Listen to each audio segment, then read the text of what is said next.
Technical గా విజయ్ ప్రభుత్వం అంటే ఏర్పాటు చేయబోతున్నాడు రేపు. అసలు ఏ పొత్తులు లేకుండా, ఎవరితో పొత్తులు లేకుండానే విజయ్ పరిపాలించే అవకాశం ఉందని కొంతమంది పండితులు చెప్తున్నారు, రాజకీయ పండితులు.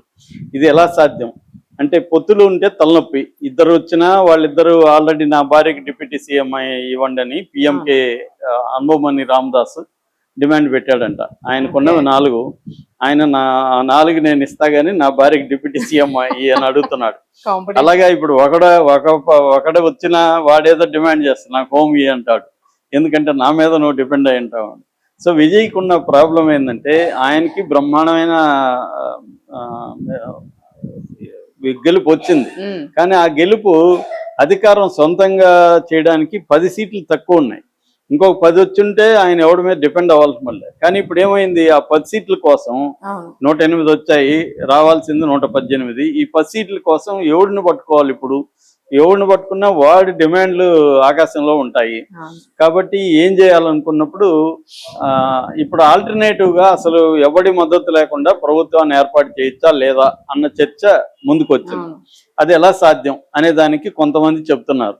అది ఎలా సాధ్యం అంటే, మామూలుగా ఆల్రెడీ విజయ్ ఏమన్నాడంటే, గవర్నర్కి లేఖ రాశాడు. రాజేంద్ర అర్లేకర్ గవర్నర్ పేరు. గవర్నర్కి ఏం రాశాడంటే, నేను రేపు ప్రమాణ స్వీకారం చేస్తున్నాను, నా మెజార్టీ నిరూపించుకోవడానికి నాకు 2 వారాల టైం ఇవ్వండి అని అడిగాడు.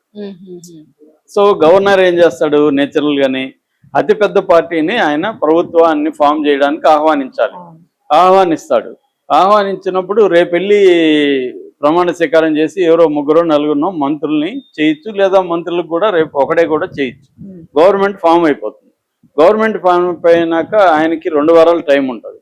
ఆ 2 వారాల్లో పొత్తులు తనకు అనుకూలంగా కుదిరితే, అంటే తను డిసైడింగ్ ఫ్యాక్టర్గా ఉండి, మీరు నాకు మద్దతు ఇవ్వండి కానీ మీ డిమాండ్ల బట్టి కుదరదు, నేను చెప్పిన టర్మ్స్ లో మీరు కుదిరితేనే మద్దతు ఇవ్వండి అని అడగాలి విజయ్. అట్లా అడగగలడా అంటే అడగలేడు మామూలుగా అయితే. కానీ ఒక పద్ధతిలో చేయొచ్చు. అదేంటంటే, మామూలుగా 2 వారాల టైం ఉంటుంది కాబట్టి 2 వారాల తర్వాత అసెంబ్లీ సమావేశం ఏర్పాటవుతుంది. ఇప్పుడు 233 సీట్లే ఉన్నాయి, ఎందుకంటే ఒకదానికి ఎలక్షన్ జరగాలి. రిజైన్ చేశాడు కదా. సో తిరుచి నార్త్ కి ఆయన రిజైన్ చేశాడు. సో ఇప్పుడు అది ఖాళీగా ఉంటది. 233 మంది ఉంటారు సభలో. అప్పుడు మెజార్టీ అంటే అర్థం ఏంటి, 22 మంది కానీ సభకు ఆబ్సెంట్ అయితే అప్పుడు ఎంతమంది సభలో ఉంటారు? 211 మంది ఉంటారు. అప్పుడు మెజార్టీ అంటే 106 మంది మెజార్టీ. ఆ 106 తనకుంటది స్పీకర్ని వదిలేస్తే. కాబట్టి 22 మందిని సభకు రాకుండా చూసుకోవాలి. సో అది చేయొచ్చు. ఎలా చేయొచ్చు అంటే ఆల్రెడీ ఏఐడిఎంకేలో తర్వాత డిఎంకేలో కొంతమంది టచ్లోకి వస్తున్నారు ఇండివిజువల్ గా. ఎందుకంటే ఇంక డిఎంకేకి ఏఐడిఎంకి ఇప్పుడు భవిష్యత్తు లేదు. 5 ఏళ్ళు అయితే విజయ్ ఉంటాడు, అప్పుడు గతం మళ్ళీ చూసుకుందామని వచ్చేసేవాళ్ళు జంపింగ్ జలాన్స్ ఉంటారు.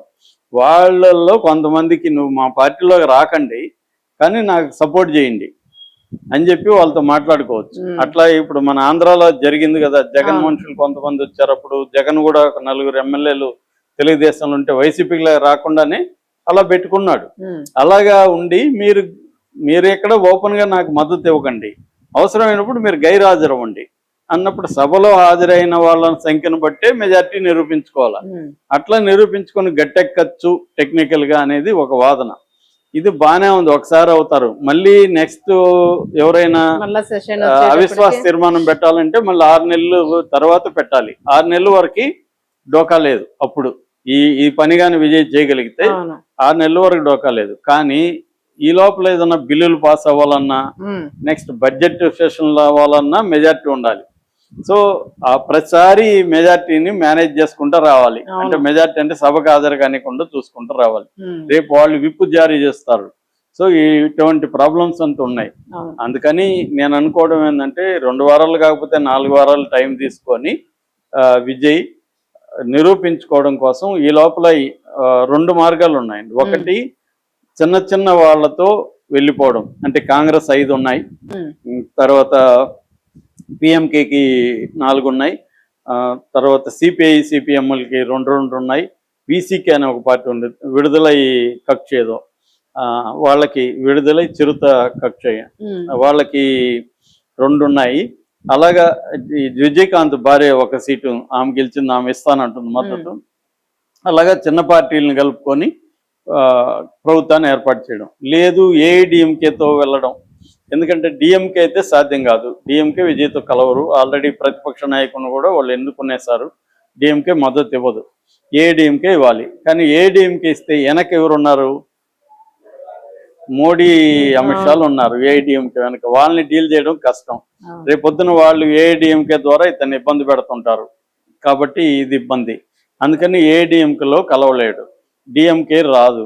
సో అందుకని అతనికి ఉన్న మార్గం ఏంటంటే చిన్న వాళ్ళని పెట్టుకోవడం ఒకటైతే, రెండో మార్గం ఏఐడిఎంకేలో కొంతమందిని చీల్చడం, డిఎంకేలో కొంతమందిని చీల్చడం. కనీసం 10 మంది ఎమ్మెల్యేలు అటు ఇటు జంప్ అయితే అప్పుడు గవర్నమెంట్ ఫామ్ చేయొచ్చు.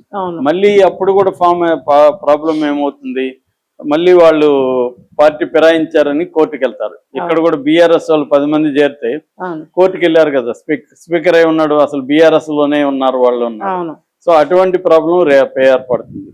అందుకని విజయ్ మ్యాక్సిమం అతను ఏంటంటే చిన్న పార్టీల మద్దతుతో వెళ్ళడానికే ట్రై చేస్తున్నాడు అఫ్సియల్ గా. అనఫ్సియల్ గా రేపొద్దున నేను ఇందాక చెప్పినట్టు గైర్ హాజరు కాకపోతే చేయించచ్చు, కానీ రేపు సపోర్ట్ లేదా ఇక్కడలాగా తెలంగాణ లాగా పార్టీలు చేరిపోయి అంటే పార్టీలు అఫ్సియల్ గా చేరకుండా ఇతనితో కూడా తిరుగుతూ ఉండొచ్చు ఎవరు డిఎంకే అండ్ ఏఐడిఎంకే వాళ్ళు.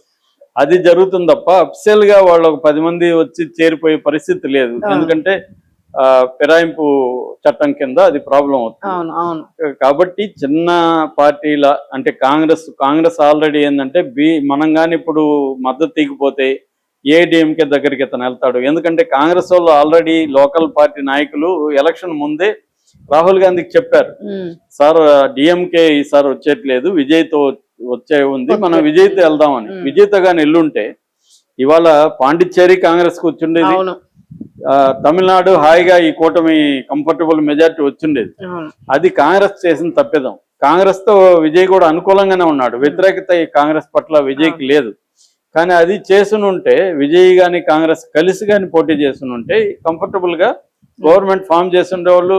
ఒకటి కాంగ్రెస్ అకౌంట్ లో ఒక ప్రభుత్వం ఉండేది తమిళనాడులో, మళ్ళీ కాంగ్రెస్ కి ముందు చూపు లేదు. అదే రాహుల్ గాంధీ నాయకత్వంతో ఉండే ప్రాబ్లం ఇదే. అతను ఏదో ఎన్జిఓ గైలాగా మాట్లాడుతాం, ప్రజెంటేషన్లు ఇస్తుంటాడు తప్ప పొలిటికల్ గా కింది నాయకులు ఎలా అనుకుంటున్నారు, వాళ్ళని ఎలా చూడాలి, ఈ నాలెడ్జ్ లేకపోవడం వల్లనే ఇప్పుడు అది అలాగా మిగిలిపోయింది. సో ఇప్పుడైనా వాళ్ళు మేల్కొనే పరిస్థితి. ఎందుకంటే ఇక్కడ తమిళనాడు